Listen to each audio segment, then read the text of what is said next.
Salut à tous, aujourd'hui on se retrouve pour une vidéo dans laquelle on va découvrir ensemble la librairie JavaScript Scroll Reveal qui va vous permettre de déclencher des animations au scroll. Alors au scroll en fait pas vraiment parce que les animations se déclenchent lorsque les éléments sont visibles dans le viewport. Ça veut dire que si je rafraîchis la page et que je ne scrolle pas, j'ai quand même des animations parce que tous les éléments ici sont visibles dans le viewport. Donc c'est comme ça que fonctionne Scroll Reveal. Alors, ce qu'on va faire dans cette vidéo, c'est animer les éléments de cette page HTML que j'ai créée avec Scroll Reveal. Donc, la première chose qu'on va faire, c'est installer Scroll Reveal sur le projet. Donc, au niveau du site Scroll Reveal, on clique sur le bouton GitHub qui nous amène sur cette page. Donc, c'est le GitHub de Scroll Reveal.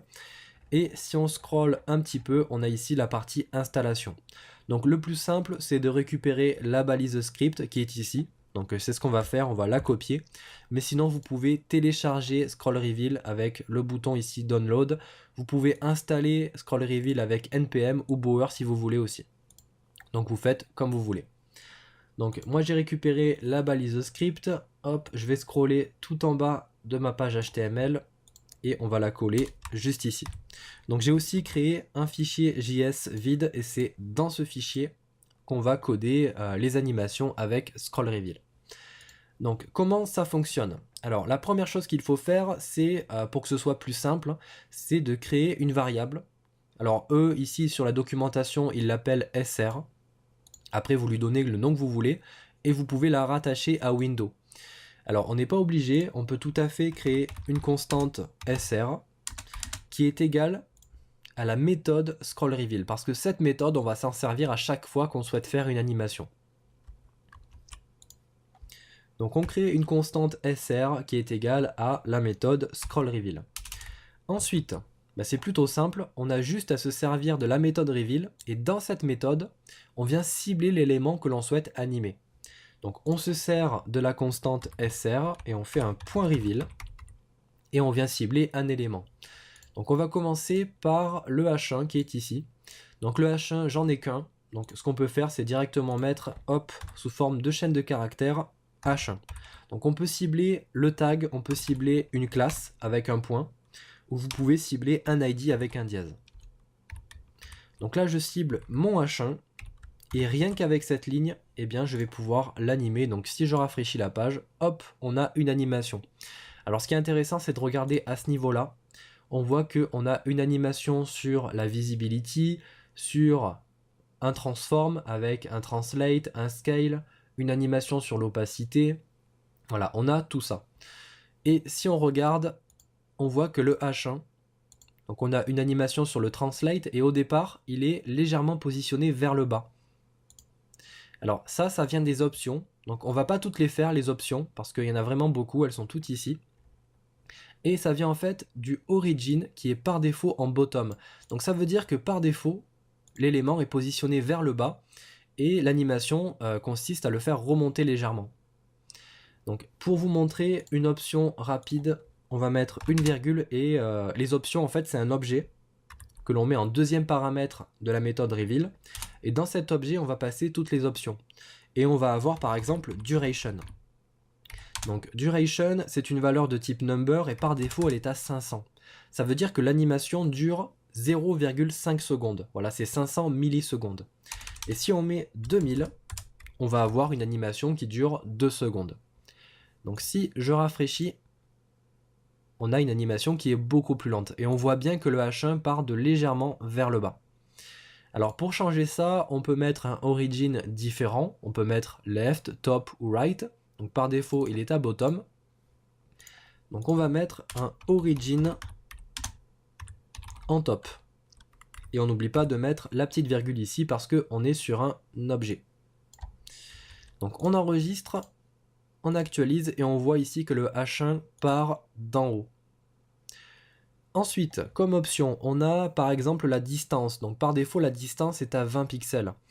Donc si on met une distance de 50 pixels sous forme de chaîne de caractères,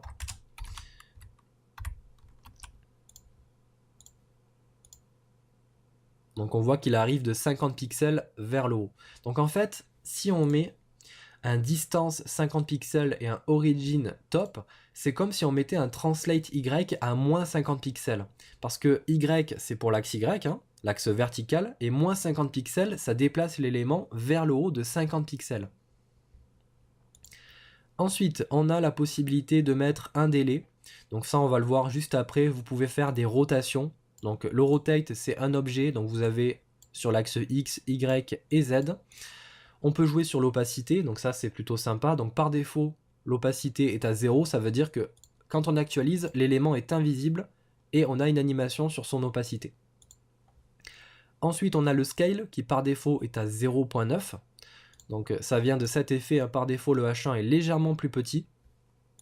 Donc pour tester, si on met un scale à 0.5, on va avoir un effet beaucoup plus fort. Voilà, on a l'impression qu'il part vraiment de loin. Ensuite, on a le easing, donc ça c'est pour les types d'animation. Donc vous pouvez mettre des cubiques Bézier, ou bien du ease, ease in out, linéaire, etc. Le container, c'est par défaut, c'est window. Donc c'est en fait le viewport. Hein. On a aussi mobile qui par défaut est à true. Donc ça veut dire que par défaut, les animations vont être présentes sur mobile. Donc après, si vous mettez un mobile false, les animations ne vont pas fonctionner sur mobile.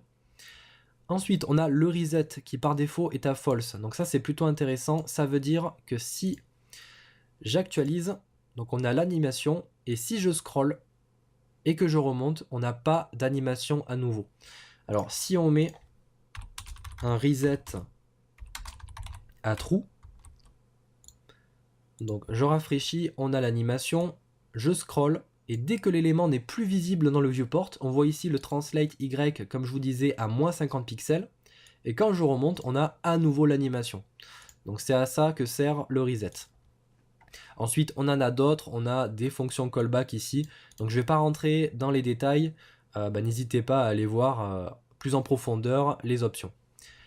Alors, ce qu'on va faire maintenant, c'est se servir de tout ce qu'on sait pour animer tous les éléments de cette page. Donc, on va commencer par le H1. Alors, on va enlever, hop, tout ça. Et on va mettre une duration de 1000. Donc de 1 seconde. Ensuite, le bouton. Donc on va le cibler. Donc on refait un sr.reveal. Le bouton, je lui ai mis la classe btn parce que j'ai utilisé Bootstrap. Donc après, j'ai qu'un seul bouton. Donc je cible la classe btn. Et dans l'objet, on va remettre une duration de 1000. Alors là, c'est un petit peu embêtant parce qu'on se répète. Alors si on fait ça, ça va fonctionner, je vous montre. Donc on a les deux animations. Mais le problème, comme je disais, c'est qu'on se répète. Alors, pour toutes les options qui vont être les mêmes, vous pouvez les placer dans la méthode scrollReveal. Donc à l'intérieur, on crée un objet et on va mettre duration 1000. Et à ce moment-là, eh bien, cette option va être affectée sur le H1, mais aussi sur BTN, parce qu'on utilise la constante SR. Donc là, si on enlève les durations de 1000 sur le H1 et le BTN, et qu'on la met sur la méthode scrollReveal, eh bien ça fonctionne aussi. Ok. D'ailleurs, on peut mettre un reset à true.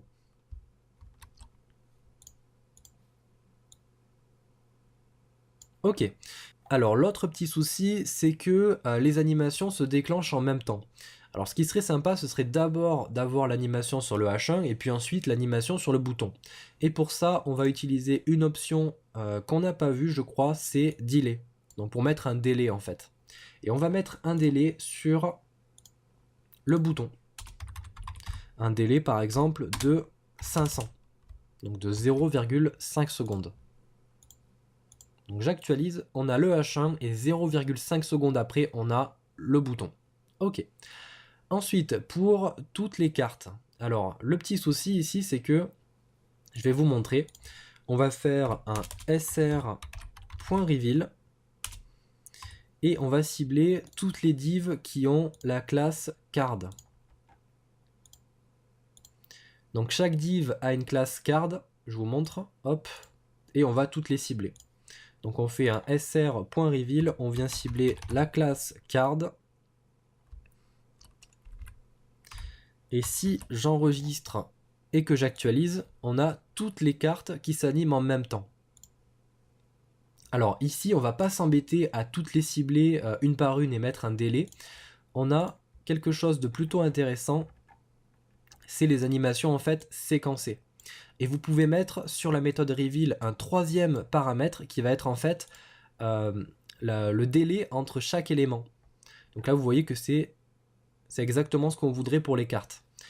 Donc hop, si on met un objet dans lequel on mettrait les options, et juste après hop une virgule et par exemple 50, bah, ce serait le délai en millisecondes entre chaque carte. Donc là si j'actualise, hop, voilà ce qu'on obtient. Donc c'était peut-être un petit peu rapide. Si je mets 500, on aura 0,5 secondes d'écart entre chaque carte. Donc ça c'est plutôt sympa. Alors après encore une fois, vous voyez que les cartes s'animent en même temps que le H1. Donc là ce qu'on peut faire, c'est mettre un délai 2000.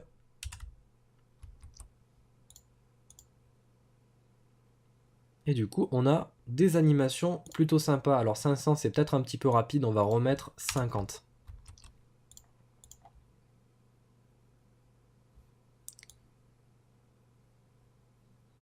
Alors je ne l'ai pas dit, mais c'est une librairie qui n'a pas besoin de dépendance pour fonctionner, vous l'avez vu. J'ai simplement linké Scroll Reveal et c'est tout, et ça fonctionne. Donc après, évidemment, on a des options un petit peu plus avancées. Donc je ne vais pas rentrer dans les détails. N'hésitez pas à aller regarder sur la documentation pour en savoir plus. Donc je pense qu'on a fait le tour de toutes les options les plus intéressantes pour faire des petites animations sympas. N'oubliez pas que dans la méthode Scroll Reveal, ici, vous pouvez mettre des options qui vont affecter tous les éléments, comme ça vous gagnez vraiment du temps. Donc voilà pour cette petite vidéo, j'espère que ça vous a plu. N'hésitez pas à liker la vidéo comme d'habitude, à vous abonner à la chaîne si ce n'est pas déjà fait, à mettre des commentaires si jamais vous avez des questions.